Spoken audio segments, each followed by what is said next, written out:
Alright. I'm going to operate on the idea that this is recording and that my audio stuff is totally good.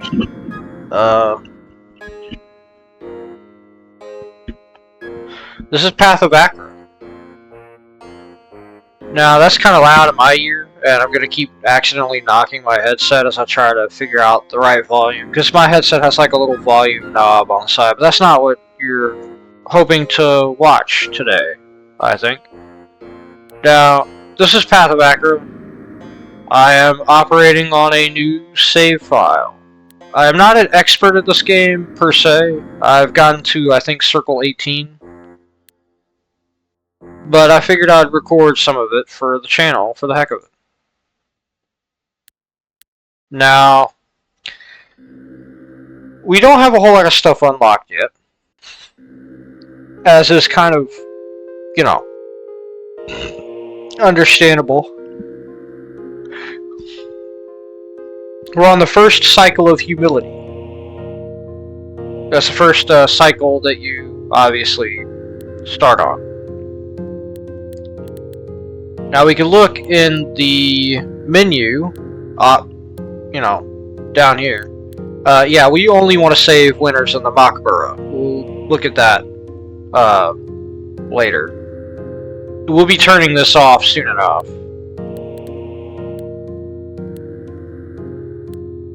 I kind of want that.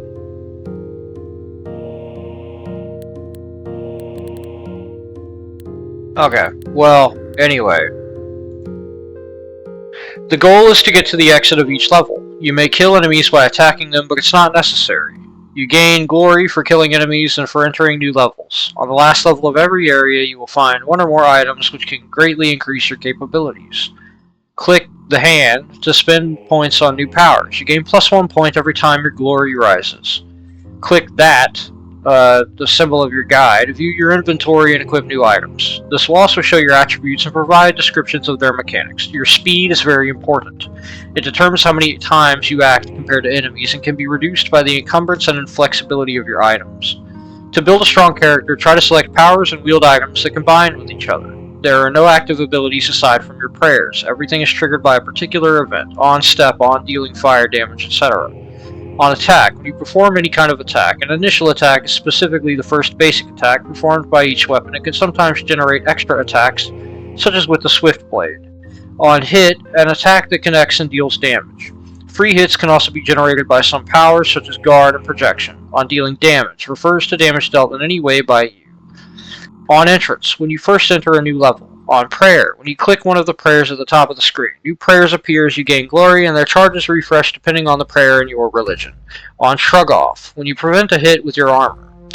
These are some of the triggers to pay attention to when building your character. There are many more to experiment with, and it is possible to create elaborate chain reactions. Have fun. Okay, now we're going to actually back out and go to lore. This is basically achievements, right? Powerless. Achieve victory with no powers. Interesting.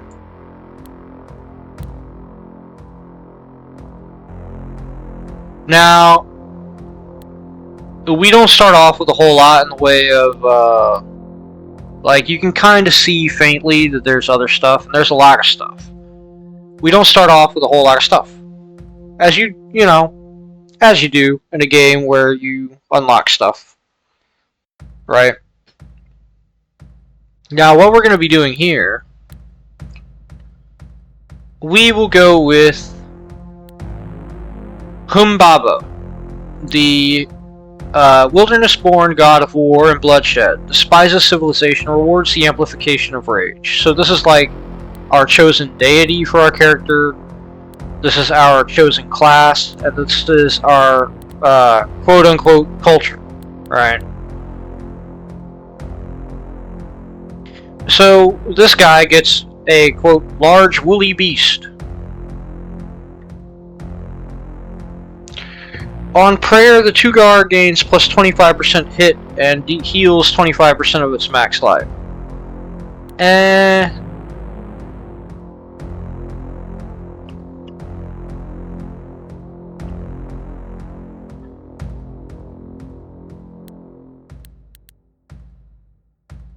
Now we can actually go up here and look at the different prayers and what the conditions for them getting charges is.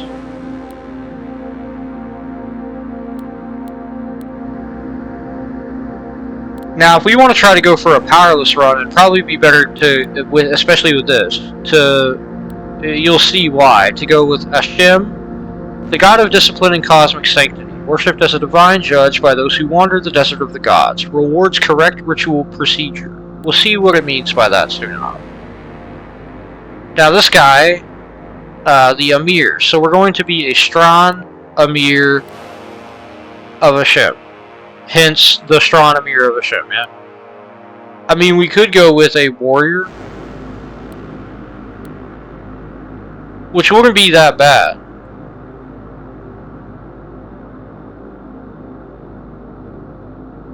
But this guy summons nomad warriors, and he starts with a pilum, which is a throwing weapon. So we could go with that, I guess. Now, if I remember right, the text here actually is supposed to give you a bit of a idea of what you're going to find. I could be wrong on that. But yep, see, you could press tab or right click to perform auto moves. Now, the other thing is that you could, oh right, you get a bunch of level ups at the start depending on the, depending on your, difficulty, like what cycle you're on. We'll go with Dex.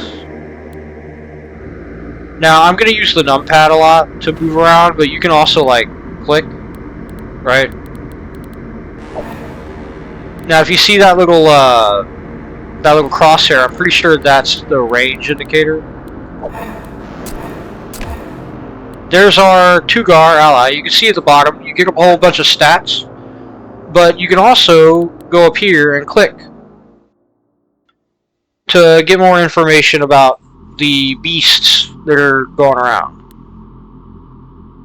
And down here are their effects and abilities and such. This is a green worm, a green-scaled beast that roams the wilderness, spews fire. I like the ugly mouth. A nomad. Resist psychic 75%. It's good that this guy resists fire, ice, and lightning 75%. That's pretty good. Now, if you see these little red squares, you don't want to be in them whenever they go off. Now, we should keep an eye on our buddy, the Tugar's health. Now, watch. I clicked on my guy to wait in place.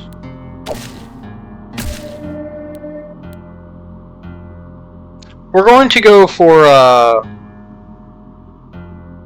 so as you can see, what you get here between willpower, strength, and dexterity is kind of, how to put it,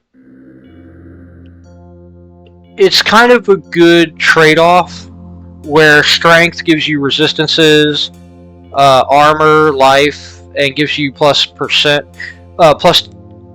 hit, block, and armor, which is defensive and offensive. Hit we'll look at in a second.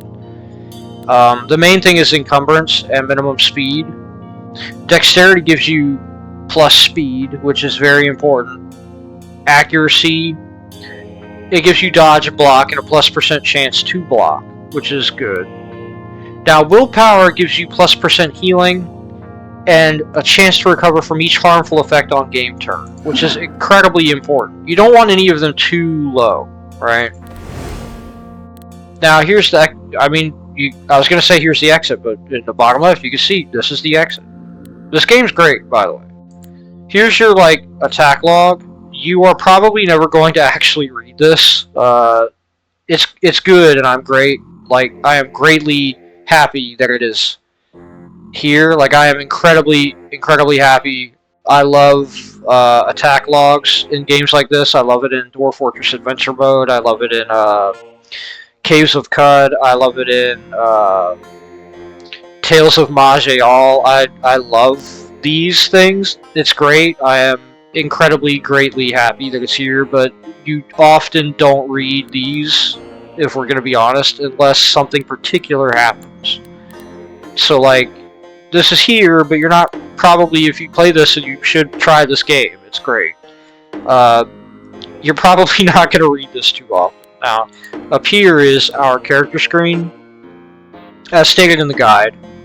Down here, we can kind of look at what our guy, so as you can see how you look through these, it legit up in the top left corner is just us doing that for our guy, but since our guy is, you know, our guy, we can know, like, privileged information, so to speak. Like, we get to know what his particulars are, right? Like, what he's equipped with and all that. So, you know, we've got the Tugar Familiar, Ashim's Blessing, which is, you know, the passive from Ashim, the Amir thing, and our Pilum. Now let's look at what accuracy is. Your maximum score to hit the enemy when you attack. Your accuracy is a random number from 1 to the score, must beat enemy dodge. Enemy dodge is a random number from 1 to their dodge score, can only attack enemies within range, derived from your equipped weapons, plus 5% per point of dexterity, 10% of two-handing. This establishes your baseline accuracy. All other increases are applied to this. Range is determined by your main hand weapon. Remember that. Okay? And hit. The maximum score of damage you deal when you hit an enemy with an attack. In combat, your hit is a random number from 1 to the score, reduced by enemy block and armor, derived from your equipped weapons, plus 10% per point of strength, 20% of two-handing, plus 1 per point of speed above 100. This establishes your baseline hit. All other increases are applied to this. Now, I'm just going to go over these because I don't want to read, like, all of them. We'll probably talk more about them individually as they come up. Okay, let me start from the top.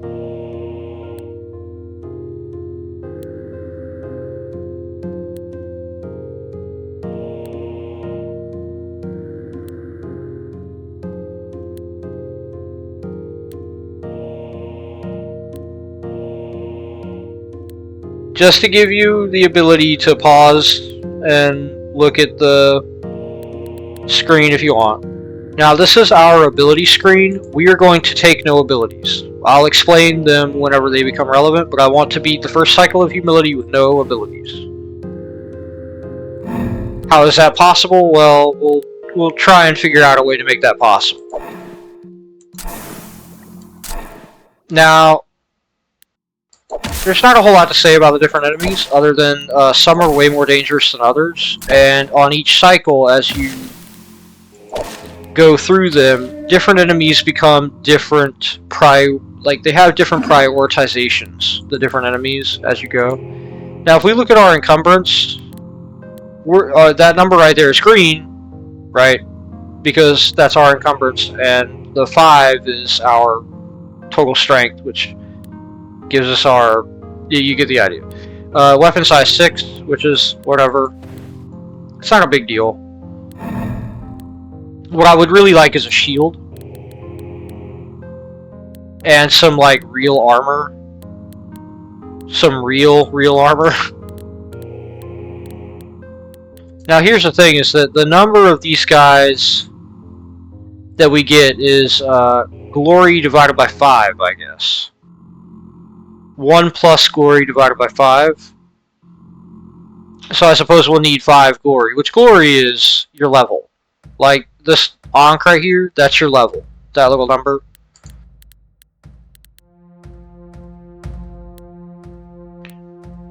Okay, so I'm trying to see if... Yes, per point of your current glory plus 20% life and hit. I'm not sure if these guys actually get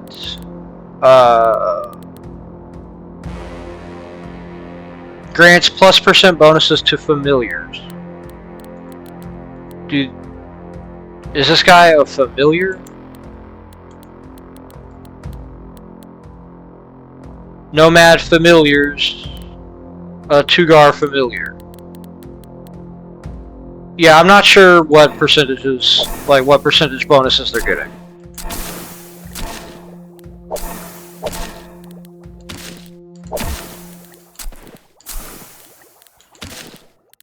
Now, here's how you get gear.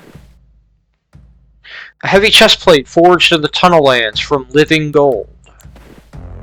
A spear decorated with sigils of poison, once carried by a Venite champion of the northern Filth Valleys. Now here's the thing.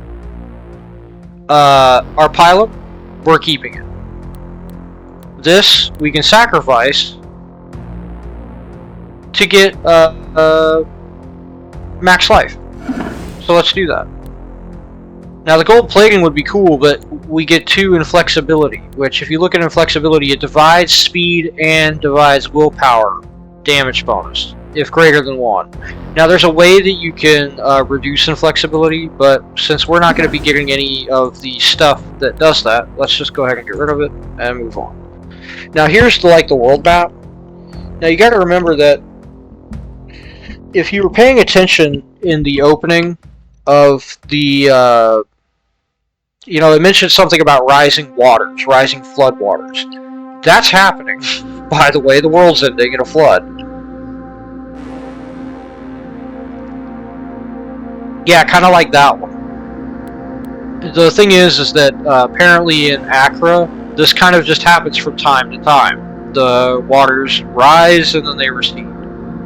And you're in the era where they rise again. So as we go through, we're basically trying to escape that, yeah. Now you can see what loot you're going to get from the next area, and also what enemies you're going to have to deal with. This becomes, I mean, it's always important, but it becomes astronomically more important as you get up into the higher cycles, because some enemies you are just going to get your spine kicked in half and then eaten. They're going to rend your spine from your flesh and then eat it in front of you while you lay there crawling in the mud. Like, I'm not kidding. There are enemies that will just seriously step all over you. If you're, there are builds that can handle certain enemies and they get torn into tissue paper by others. So you definitely want to pay attention to the screen the further into the game you get. Oh, and you definitely want to, check out what their abilities are. Right? Because some of those are very important. I am guilty of not doing that often myself. So, yeah. I'm trying to see if we can get something with, a bladed shield, huh?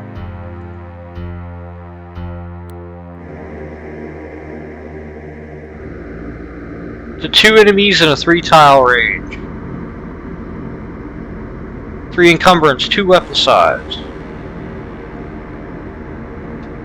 I like that. The crow visage is a little goofy. Now the thing is, you can also look at gear. Like, I often do this. I look at quantity of gear as, okay, well, the stuff that I don't want, if I have what I want already, I want to go for as much gear as possible just to add to my max life through the sacrifice gear option. But I really like the Viper Dow. I kind of want to get that. Having more block would be cool. Don't get me wrong, but I like the idea of the Viper Dow and the offhand. So let's wait in place for a second and let our minions discover where the enemies are at. There we go. I want to get our willpower up to kind of get our minions, hopefully, to be a little bit better. I'm not sure if they are getting bonuses. It says that your familiars get % bonuses, but it's not always clear if they all always get them, or what. Yeah, I mean, he's got more health now. So, yeah, I guess maybe they are getting some good bonuses. Now, I want to get dexterity up, too.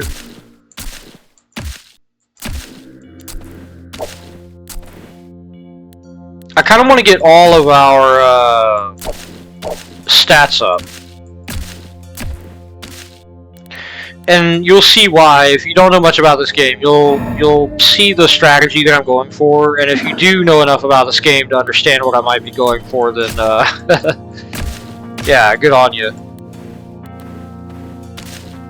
Now, the reason why I want high speed, even though we're not like, well, maybe not high speed, but decent speed, even though we're not doing the dirty work ourselves, has to do with the idea that if this guy gets cornered, he needs to be able to run away and reposition so that we can get back to our buddies. Now, this is very dangerous, and I will probably get owned if I go here. But these towers are kind of, like, important because they are dungeons that... So you get experience for every enemy that you kill, right? These dungeons have a lot of enemies, so technically speaking, right, if you only get like 3 floors of these guys, also these guys are hideously dangerous. You wouldn't think a rat man would be that dangerous, but he is really dangerous. Like, especially the slog skirmishers, those guys have 3 range with pierce damage, and they are really, really, really nasty to deal with. Oh, I like that. 4 range.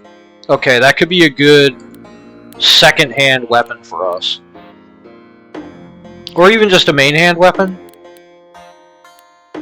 But we definitely want that helmet. Oh, plus 6 encumbrance. Ick. We wanted that helmet. We clearly got to get our strength up. But I'm going to go here anyway, and we might end up owned. But that's okay if we do. Just trust me, it's okay if we do. We need to get out of the way of our buddy here. And willpower 7. I'm not sure if that increased his stats or not. Wow, I don't think they even... Wow, hold on. So this would be a good example of using this. Using the combat log. I kind of want to see if they attack the Tugar and just the Tugar bullied him.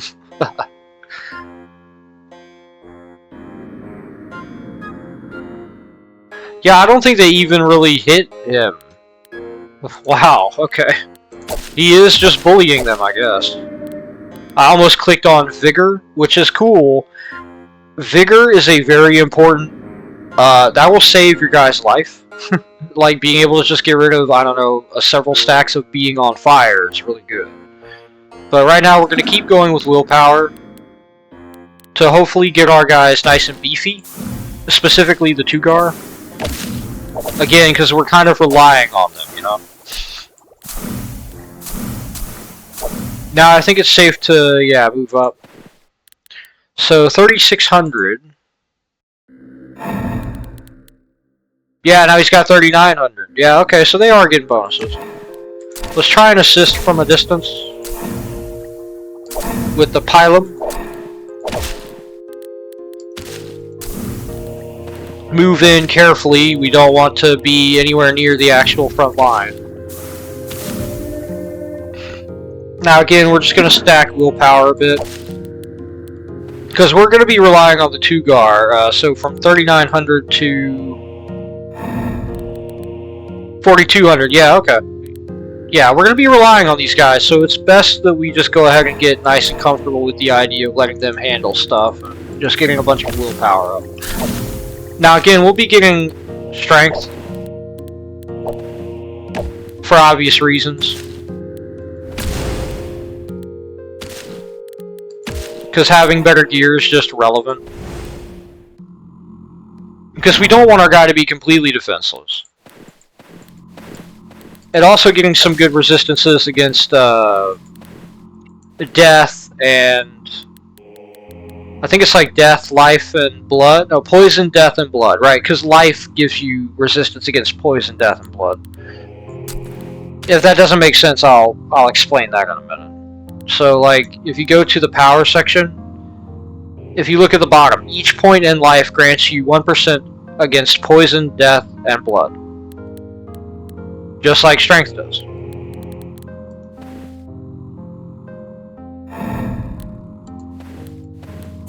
Let's go ahead and let them file out a little bit. Get another point into willpower.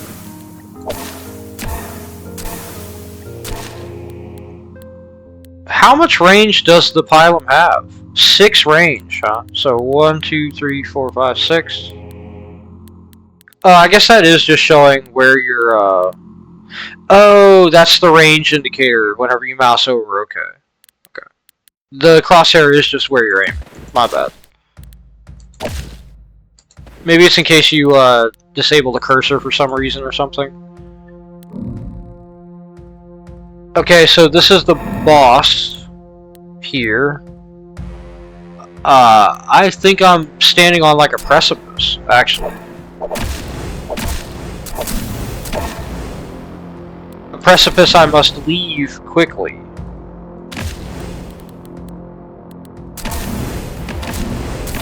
So aim for the spawner in the back.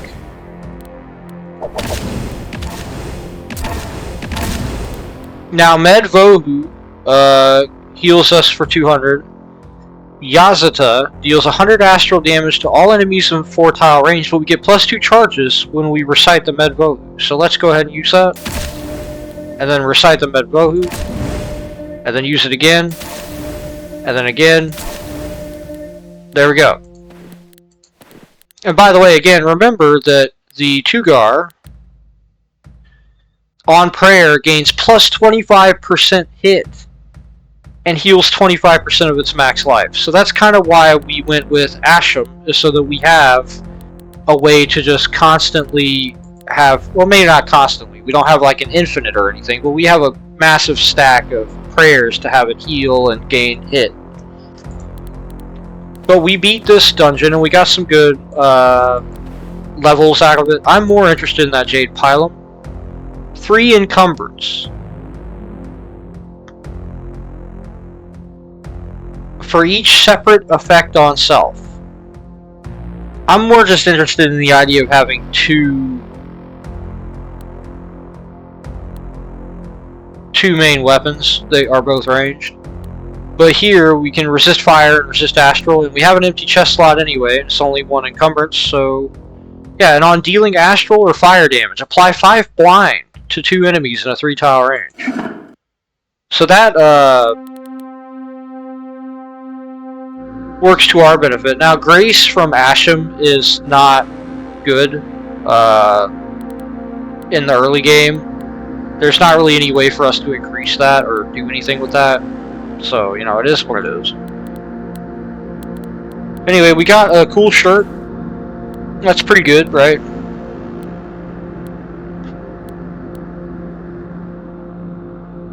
Now, to look at the loot that we're going to have available.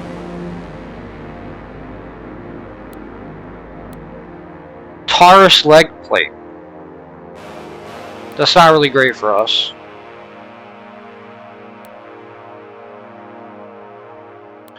Now, if we go look at the Jade Pylum, for each separate effect on self,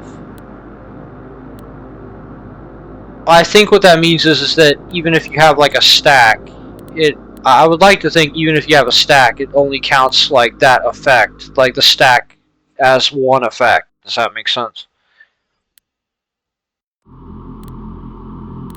Now, the Emerald Eye would be really good, because again, it's another ranged weapon, but that one's only 1 encumbrance, so we should go here, even if it's got the Phalangites and the Torch Priests, which this is going to be risky.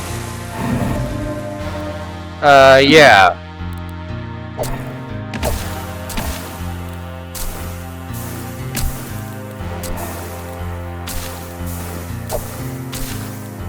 Alright, cool.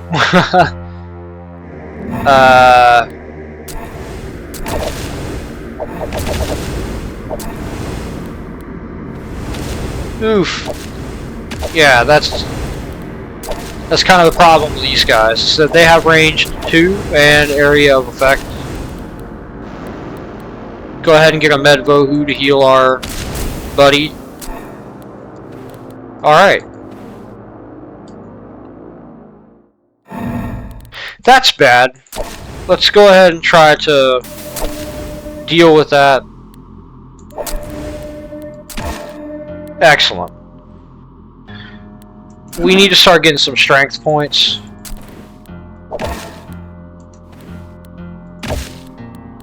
Alright. we get our rewards. Now I'm going to just put that emerald eye in the offhand slot right now, so that we're doing better support. Now this is actually really dangerous. These guys are dangerous, but the loot is really good in terms of number anyway. 5 range, 50 death, 50 plus 50 times number of allies, on heal.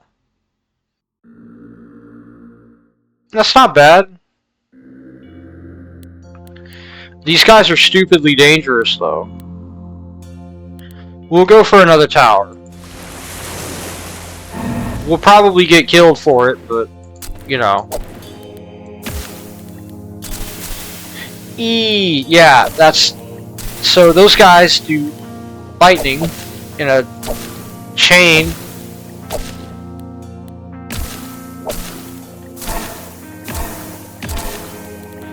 Ugh, okay.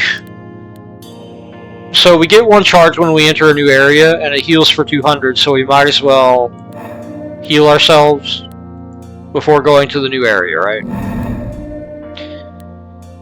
Take another point in strength for the health as much as anything. Here's hoping we don't get zapped. I spoke too soon.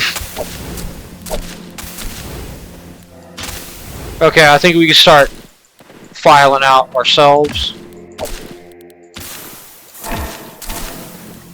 These guys do a ton of damage on higher cycles, and they actually become one of the most dangerous enemies if you've got minions. Oh goodness. Smed Vohu him, Yasuta to help. Vohu again. And there we go, alright. We kind of want to save those for the boss though, if we can help it.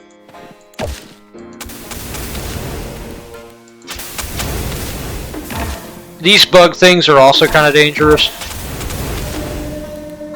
Let's get a point of willpower just to beef up our boys here.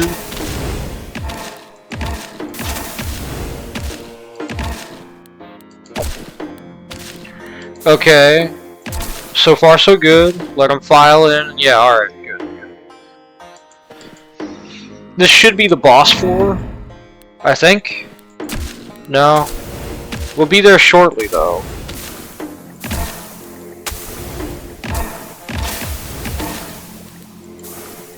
Okay, this should be it.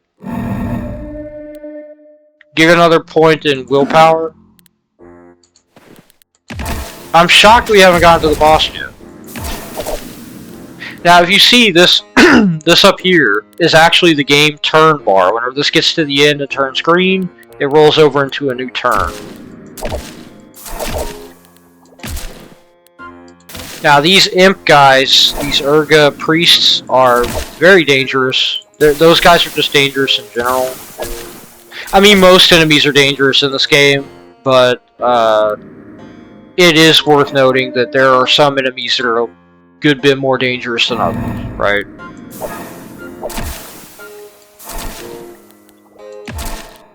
Okay.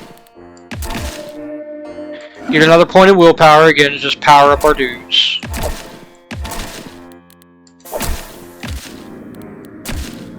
We want our guys to be rather strong. The cave worm. Okay, and the problem is that he's got Brungles with him.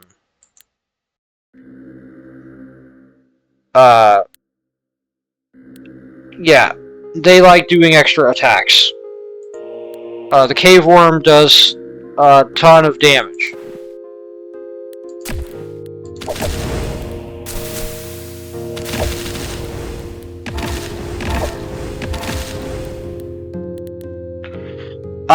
Looking at it, don't think there's any good way for us to get up here to help our boy here.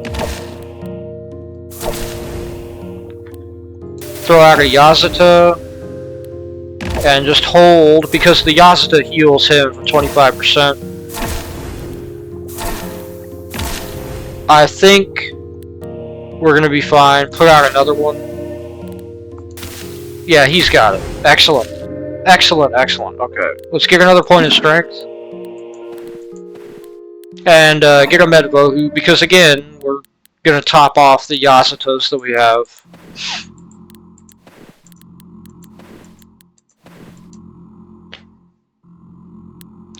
Now these are these temples are also kind of like mini. So the towers are sort of a big dungeon. These are sort of mini dungeons. These temples. These are like regular landscape areas. Now this thing is obviously good just for the resistances, but it takes 10 encumbrance, and we are not going to be able to wear that. Yeah.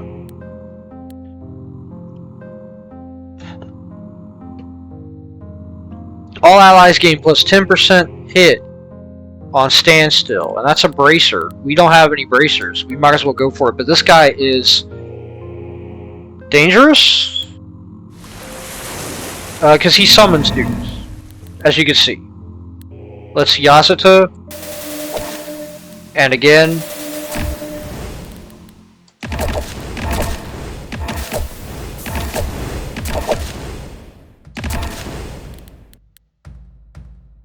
I don't think that heals our buddies, so we kind of need to hurry up with this fella. Yasuta again. Medvohu just to get us back up on Yasutas to clear out the area around us.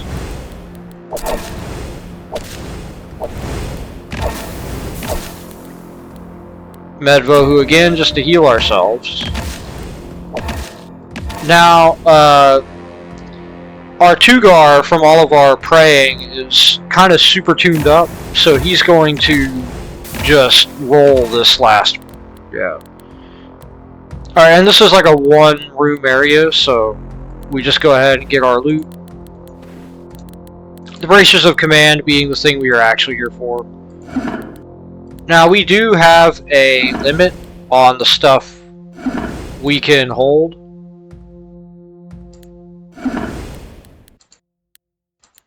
So we might as well start getting rid of some of this. Apply 5 sickness to one enemy at any range. On standstill. That combos with the standstill here, so we'll go ahead and get that. I think we can kind of safely just get rid of this other stuff that's way too big for our guy to actually hold. Summon a cadaver if the target has Doom. On being dealt damage. Well, we don't want to be dealt damage, so let's go ahead and get rid of that. We sort of have better pants for Death and Astral, so let's go ahead and just put on some pants. That bone skirt weighs way too much. One range. Weighs too much. The Jade Pylon we can keep. The Discos, I don't know if we're going to get rid of that or what. But go ahead and keep the rest of it. And now we got a good bit more health, which is good. Obviously, but... Okay, so... These guys are dangerous. This is another forbidden place. Like, yeah, this is another one of those kind of areas. We don't really have anything that we need. Also, these bogas are stupendously dangerous, and I'd rather not deal with them at all. On standstill, deal lightning damage in a path to 2 enemies at any range. That is tempting. Plus 10 hit is not really going to be that much in the grand scheme of things. I would kind of like to replace that. Let's go ahead and try it, but those things are stupendously dangerous, as stated. And these guys are also pretty dangerous unto themselves, so...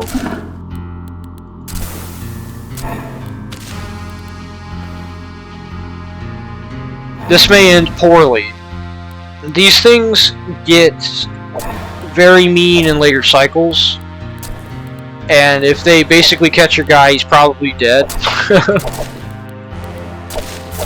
Most of the enemies that are serpentine, like serpentine, in that fashion, do that, where they get super fast, and then if they catch your dude, they just kill him. It's not even a contest most of the time. Okay, here we go. Our lightning staff achieved. That also gives us resist lightning, which is kind of pertinent, you know. Now here's a thing.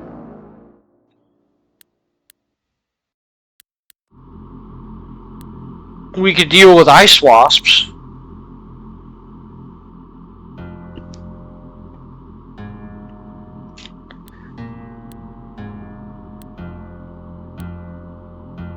Boulder Fist, huh? Yeah, we're not wearing that anytime soon. I guess we'll go here just for the more... just for the larger amount of loot and lack of ice wasps.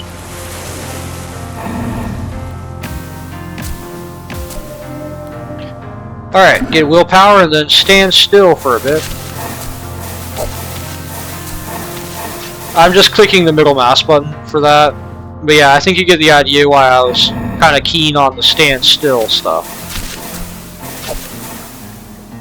Yeah, there we go. Now we can start clearing areas.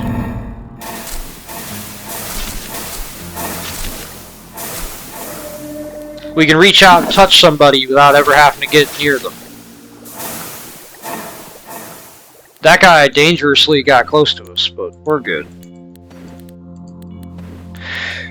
Now here's the thing, I kind of want to keep some of this gear for in case we do suddenly need some resistances, but check this out. A new class is available. The Anroth. Requires 20 glory with no powers. On learn, doubles your strength, dexterity, and willpower. Spends 10 unused power points.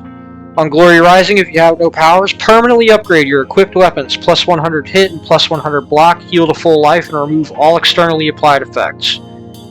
This is one of the most stupendously powerful classes of all of these in the game. This is like responsible for me beating cycles 15, 16, and 17. So that's kind of what we're going for here. Is we're going to try to hold off as long as we can on leveling up. And then just take Anroth. Also, taking on a Tagla idol for just one piece of loot stinks, but these things are stupidly powerful, and I'm not sure if we should try to deal with them, but we're going to anyway.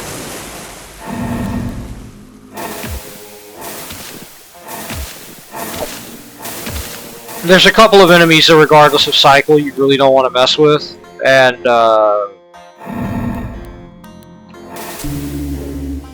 those are kind of one of them.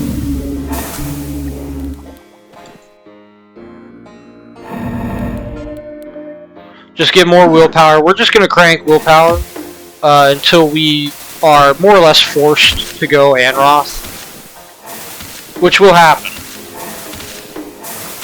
But the longer we wait, the better the reward from going Anroth, right, in terms of doubling our stats. We will essentially have stats that we're just not supposed to have, basically. Now, if we go in here, we can get a ton of XP. But again, the problem is what comes with that. Let's do it.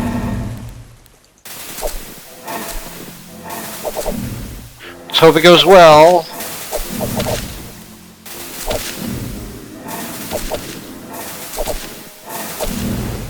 Oh, crud.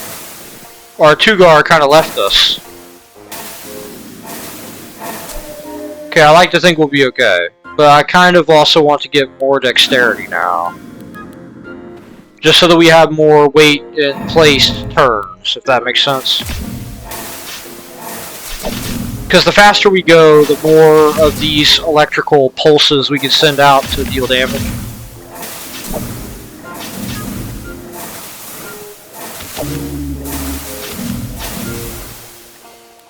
Just throw out. Oh right. We can do Vendi now, which gets +1 charge when we recite the Yasuda. So let's get a Yasuda, just so that we get 3 uses of this, and then use Vendi, then Yasuda, then Medvo. All so that we can keep our Tugar buddy alive. So let's do that again. Yasuda, actually Yasuda, Vendi, then a Medvohu, Yasuda. I think you're kind of getting the idea. And then use a couple of these, and then put out a Vendi to heal the Tugar and also to just do damage. Alright. Yasuda.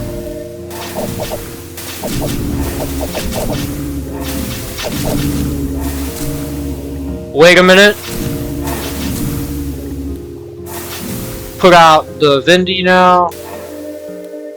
And then use the Yasuda Medvo so that we're ready for the next stop, so to speak. Let's go ahead and get another willpower, I think. Let's try and not use too much of our stuff.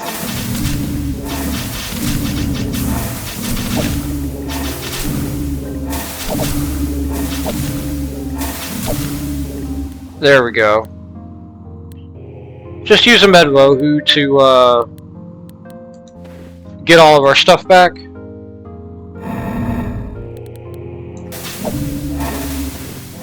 Do the same thing here.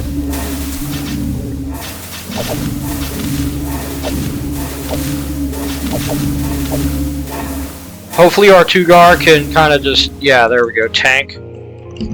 Tank right through it. Yeah, this guy's a little bit different. Go ahead and get another willpower.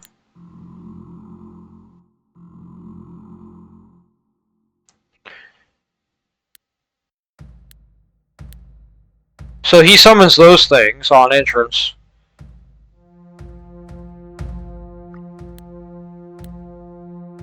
On player summon. Yeah, that's not good. Well, we'll have to figure that out.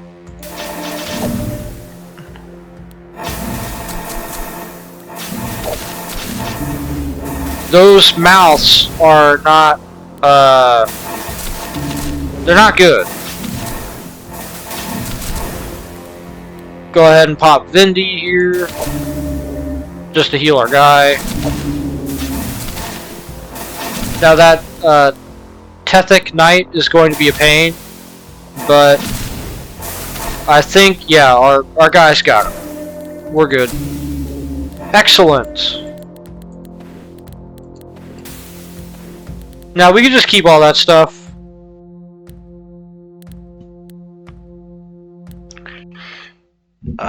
Six range, that's not good.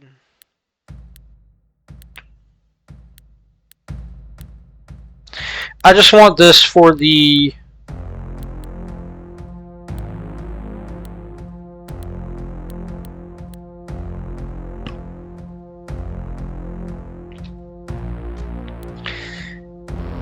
Yeah, we could go the meditate route,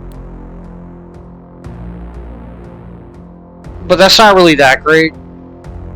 I just kind of want the greater amount of loot on this path, even if there is a bit of risk involved.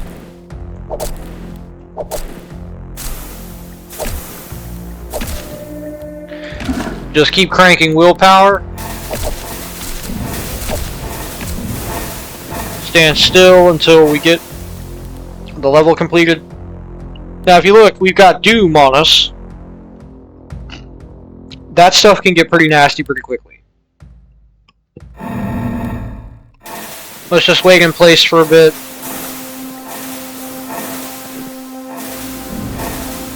Just zap them from across the map. We can actually shoot down that guy. You know, help out a little bit. Alright, excellent. Again, we've kind of just got ourselves a bit of a trove of loot. Now, there's some stuff that we can just out of hand deal with, get away with just tossing out. Basically anything with a high encumbrance. Yeah, teleport to the closest enemy, and yeah, we don't want that. 9 encumbrance, we can get rid of that. 3 encumbrance, we can get rid of that. Basically any one range weapon we can get rid of. Damage equals your block, yeah, that's not good. All enemies in a 3 tile range. That's not bad. The damage equals 5 times your willpower. That's not bad.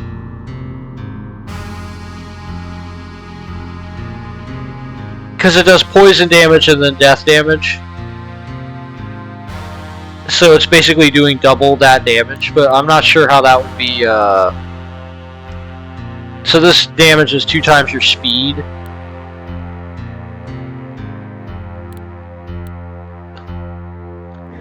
We can try this in the offhand, just so that we've got that stand still synergy, but I think we'll get rid of the other staves.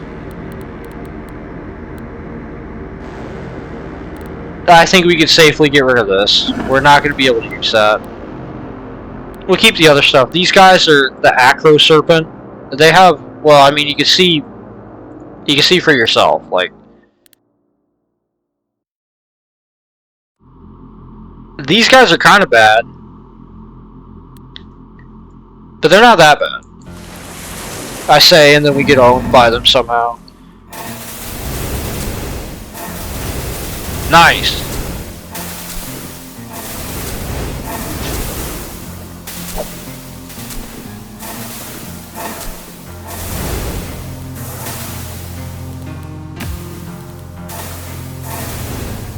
This is working out pretty well, not gonna lie. Dump some more into willpower because we're relying on our guys, right? And also, this is like times your willpower, so we might as well crank willpower higher. Now, if I'm not mistaken, we are actually damaging our own guys with our damage paths, which ain't great. But I mean, what can you do? That's the price of stupendous power. We need to get behind our Tugar.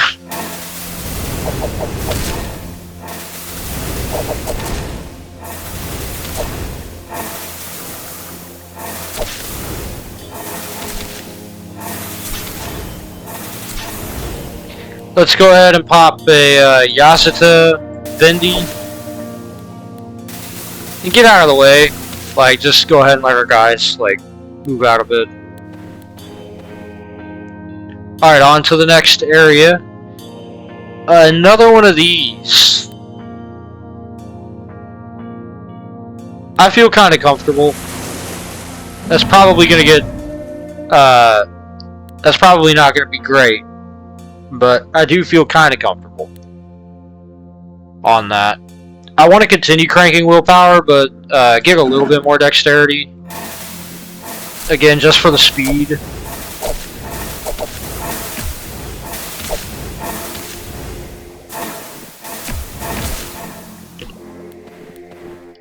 Alright, I'm just going to hold mash tab, rather. Go ahead and use Medvohu in the map screen. I don't know if there's anything that we are actually looking for right now. Oh, that would be good. This right here would actually be really good if we end up dealing with fire and lightning stuff. Though, I don't know. We have kind of decent fire and lightning resist. It's psychic and astral that would really mess us up. Though, I mean, we have protection against that if we need it.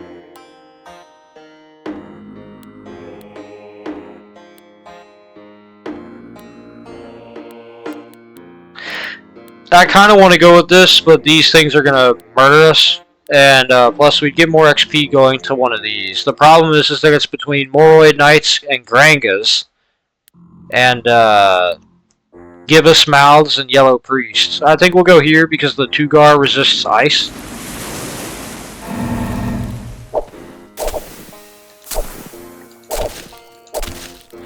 Alright, good.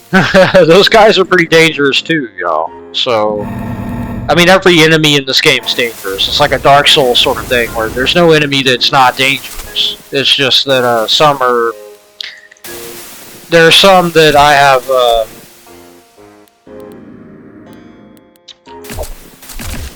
I have an aversion to from experiences in my runs.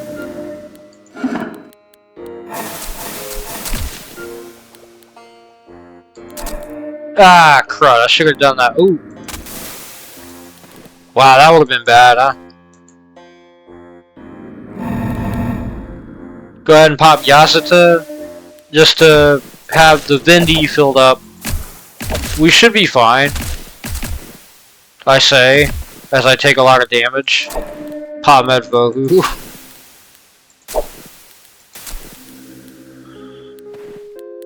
Okay, even if... I was gonna say, like, notice that even if all the enemies are dead, those things will still go off. So, don't ever get too comfortable. Now, the Jade Bracers, if enemies live for each separate effect on self, summon a Jade Soldier.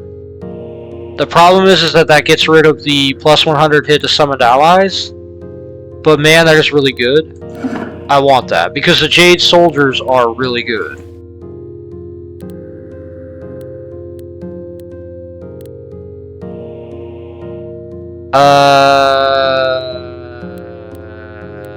I'm not sure. Resist ice 15% is not great. The real difference here is what do I want to be dealing with. These things hurt. This thing is kind of cool, but it's not really whenever you consider that, like, just leveling strength gives you plenty of resists for poison, death, and blood.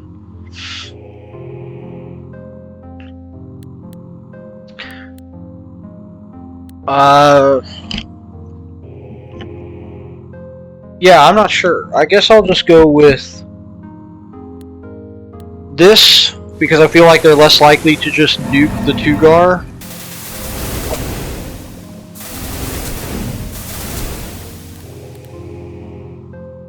Like, we'll go ahead and use Medvohu,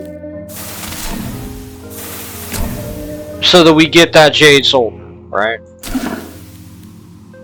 So you can see he's got 2720. He's not nothing. Accuracy 150, hit 1360 poison. Like, that's pretty good.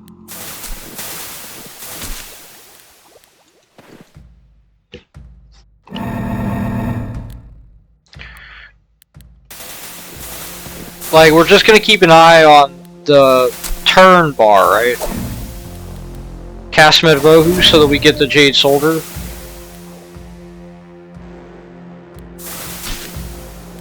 Yeah, I think our, yeah, lightning minus 100%, we're kind of killing our own Jade Soldier, but, whatever.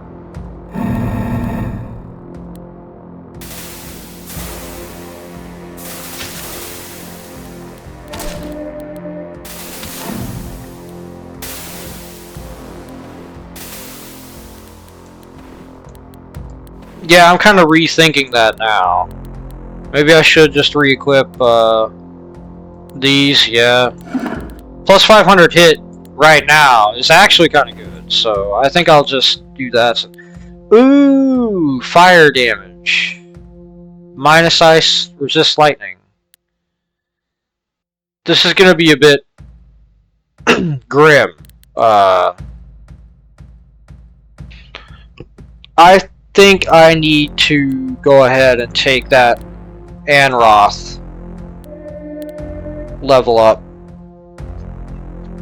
Alright, so now as you can see, we've doubled all of our stuff. Our guys are going to be stupendously beefy. I mean, yeah, it just is what it is. Now, we should probably get up willpower from here on out.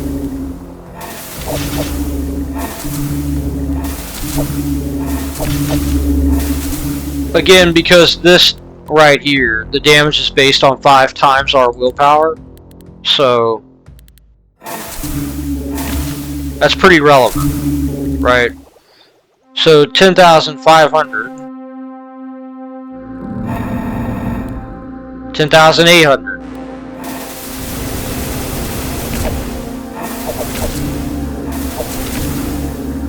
Let's go ahead and get our boy back to health. Path of Achra.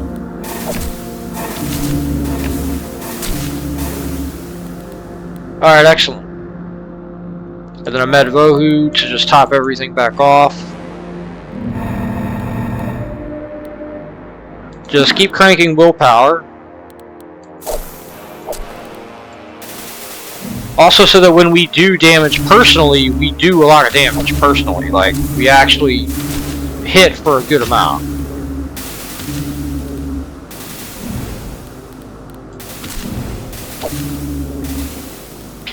Does that also go off when we step? Yes, it goes off when we step as well as stand still. Yeah, I'm wondering about that. I would kind of like a staff that did similar when standing still, but... Well, first, let's get rid of some of this stuff.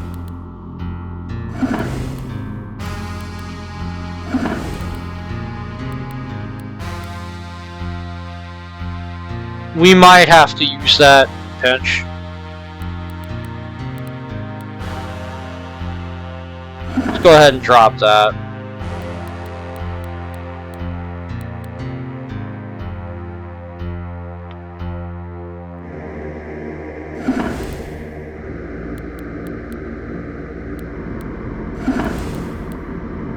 Yeah, alright, so we got a bit more health, and in the process freed ourselves of some dead weight.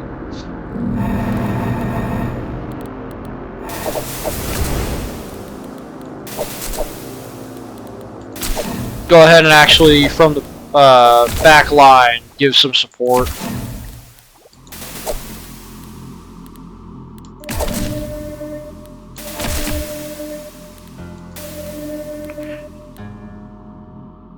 Should probably still get dexterity, because I'm thinking about the final encounter where you need a lot of speed if you don't want to end up just completely rolled over.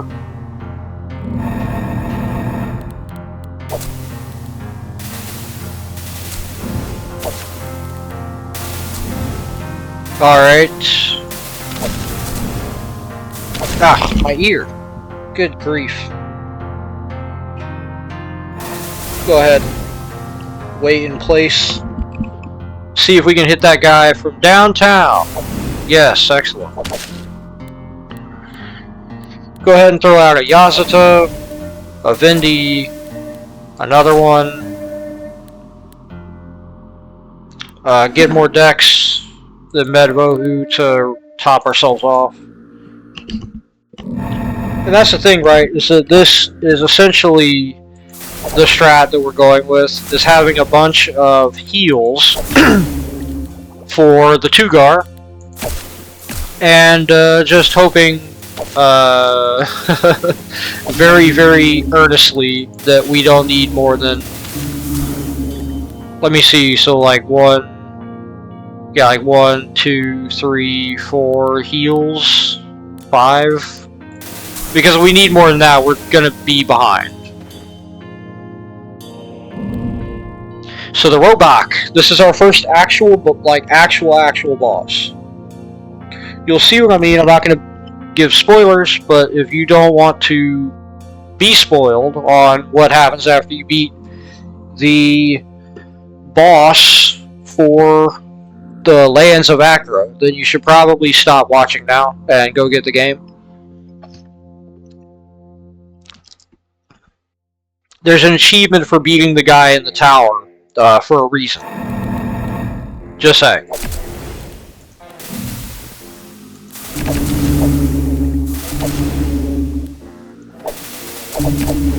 Ah! We don't want to be next to that thing. Okay. That was a critical error. We need more decks in case something like that happens again.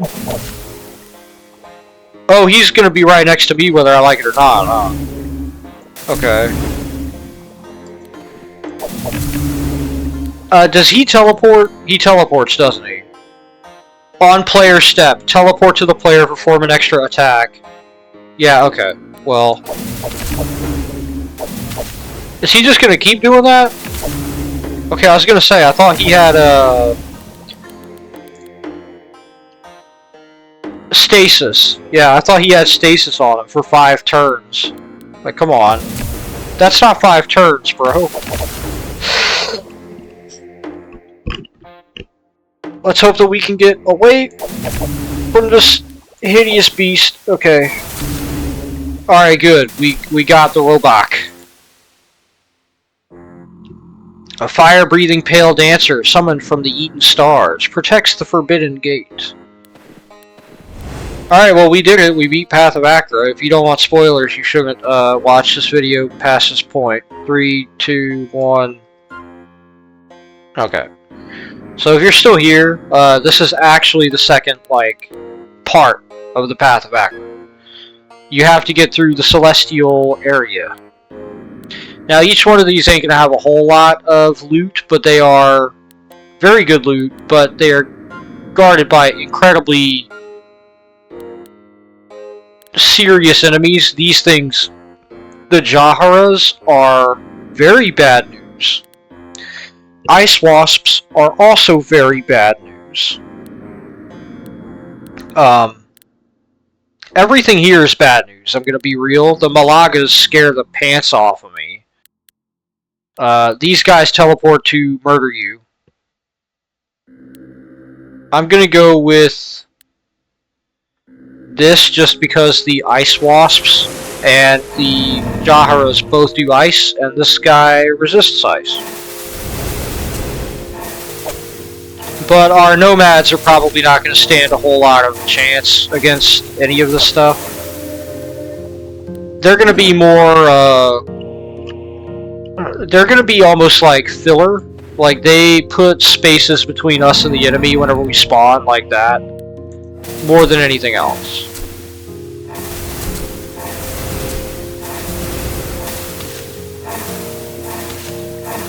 We have so much willpower that we're going to be just kind of burning down anything that gets in our way. So that is good. But, we are still rather vulnerable.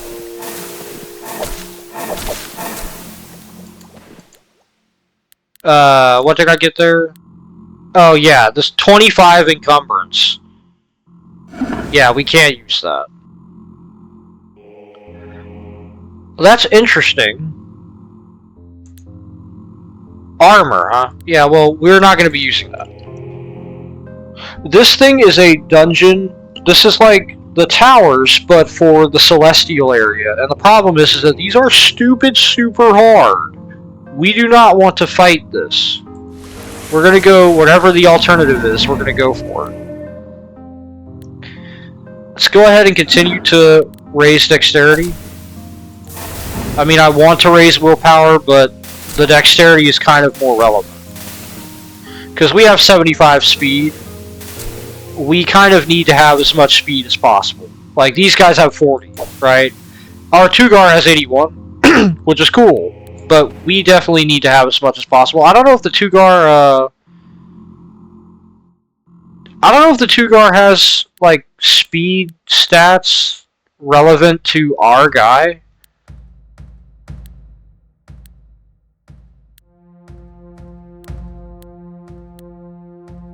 Yeah, I don't know why he has 80 speed. Like 81 speed. That is a little odd.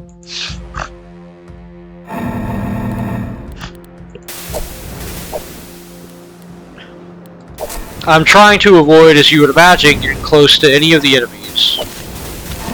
If we can help it. Because our guy is not a warrior. He's not meant to just stand there and deal with enemies toe to toe. As you can see, almost died there. Wow. Okay. These guys are awful. The green demons.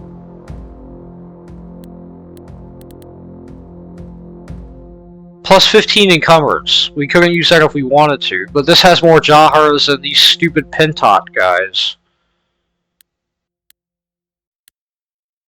50 speed. Yeah.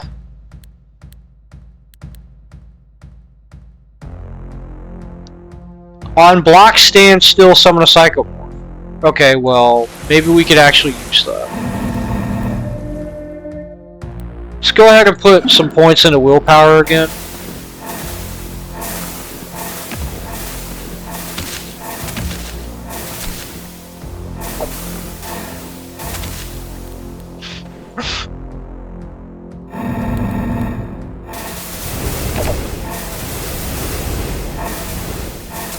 Now, ideally,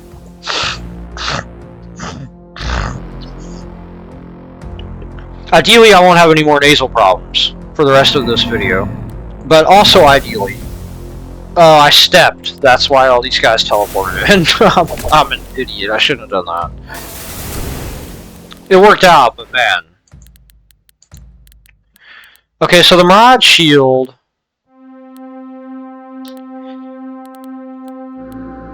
Swap hands and put this in the offhand. I want to see how the Psychomorphs perform. Now the problem is Malaga and Gold Demon versus Kolek and Green Demon. 20 range, by the way. Versus Firebird and Gold Demon it's just all awful. Resist Lightning, Psychic, and Astral is kind of cool.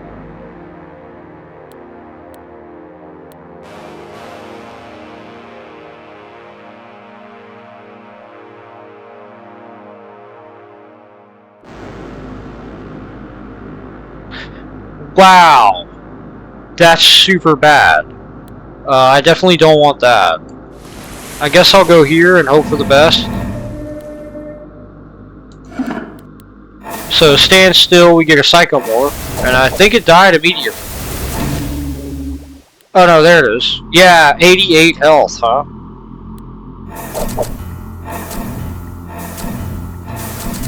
Okay, they're not doing too bad, all things considered. But they do a ton of damage. Look, the hit 3,500. If they can hit, they hit for a lot.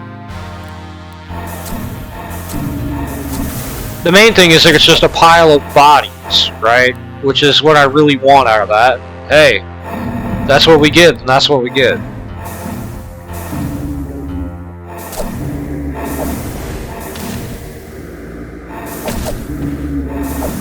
I mean, they're tearing this guy up. Do they have more than one range? Yeah, 3 range. That's pretty good, actually.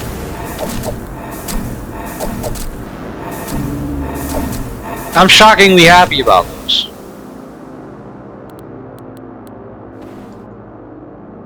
I think we actually found the thing that we needed.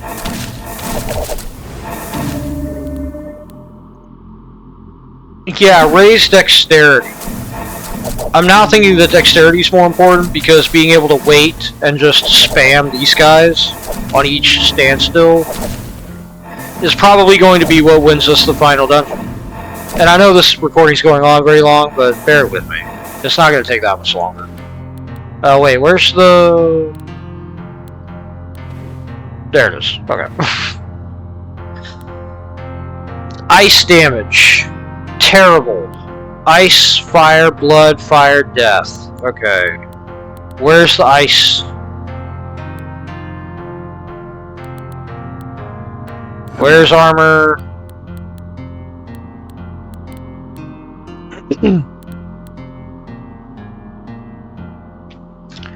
Yeah, I don't want to get rid of that.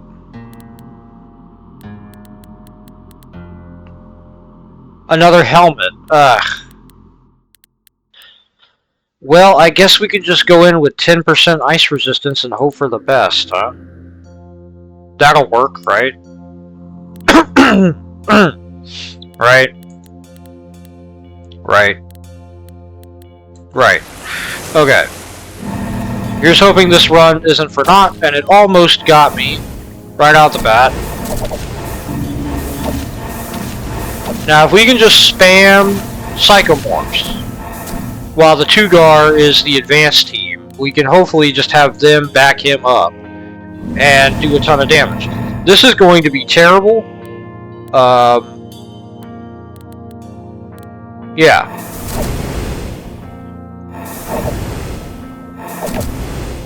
Okay.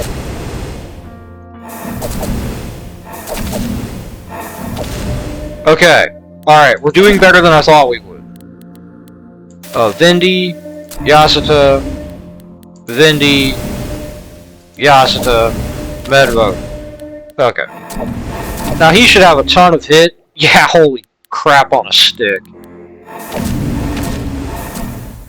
Excellent, excellent, excellent.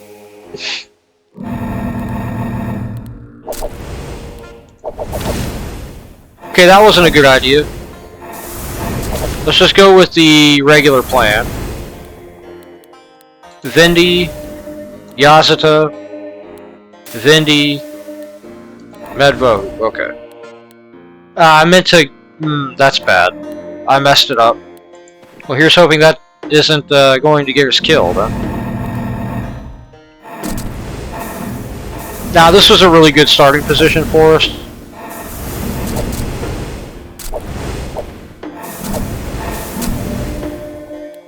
Go ahead and go with more decks. Get more opportunities to spawn Psychomorphs. Just use the Medvohu again. Now, here's the thing, is that since all of this stuff is just kind of... Let's just burn all of that for HP, because we need as much HP as we can get, and all those resistances are kind of nil. Yeah, I'm so glad I did that, because here's the final boss. Okay. Here's hoping our plan works to kill the final boss. Now we just need to keep the Tugar alive. I thought it died there for a second.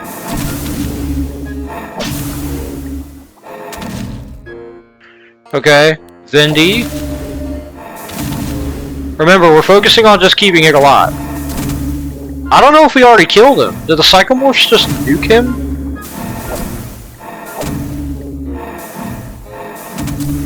I think they did. No, okay, okay. I was gonna say, did they just nuke him? They're about to. Yeah, look at that damage. Wow. Alright, we've won. Excellent. Crank that willpower. Now that's how you win without powers.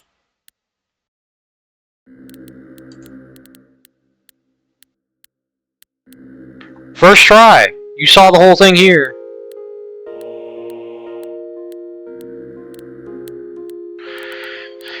Excellent. Look at our Psychomorphs. Goodness. That shield was what kind of enabled that, I think. Anyway. Victory. You enter the second cycle of degradation. You won 90 glory.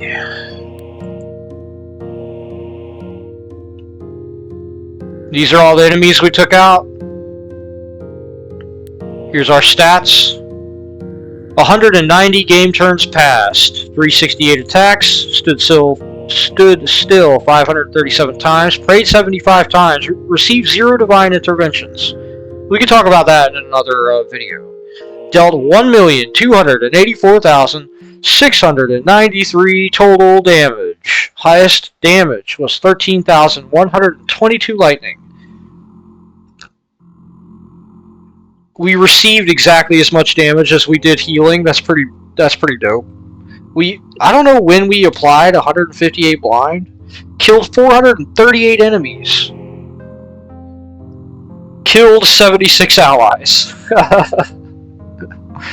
Yeah. Alright.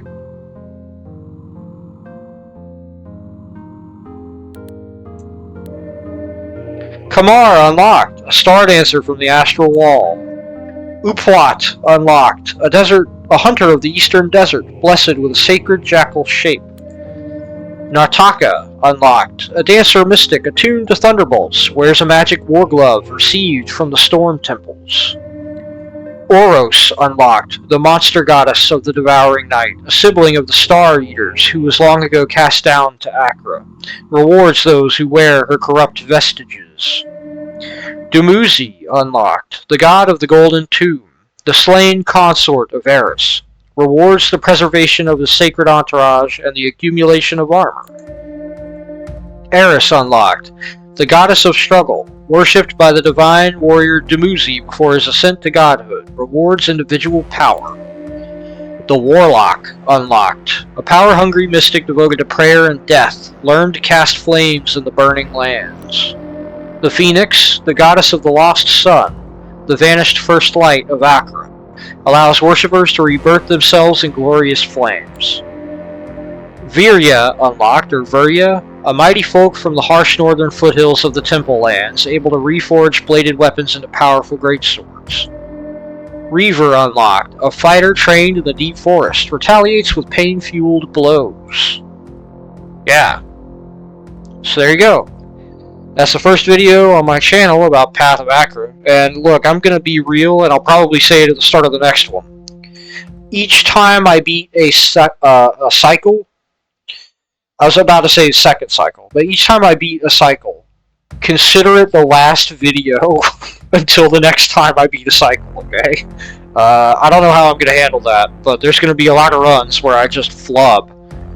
And I'll probably like cut me flubbing each run and then make a super cut until I get, and put that at the beginning of the successful run. That's probably what I'll do as like a side project for these. But yeah, for now, that's the first Path of Achra video. Next time we'll try the second cycle of degradation. And, you know, who knows? Maybe I'll be successful, maybe I won't, I don't know.